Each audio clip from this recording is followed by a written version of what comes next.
ناظرین کرام، اگر کوئی شخص عشاء کی جماعت گزر جانے کے بعد مسجد میں داخل ہوتا ہے تو تراویح کی نماز شروع ہو چکی ہے،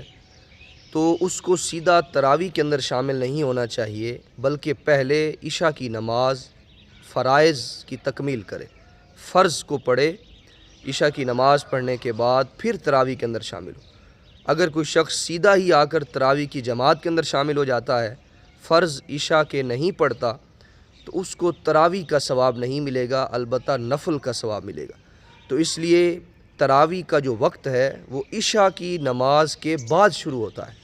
تو پہلے عشاء کی نماز پڑھیں، اس کے بعد تراویح کے اندر شامل ہوں اور دیکھیں کتنی رکعتیں رہ گئی ہیں،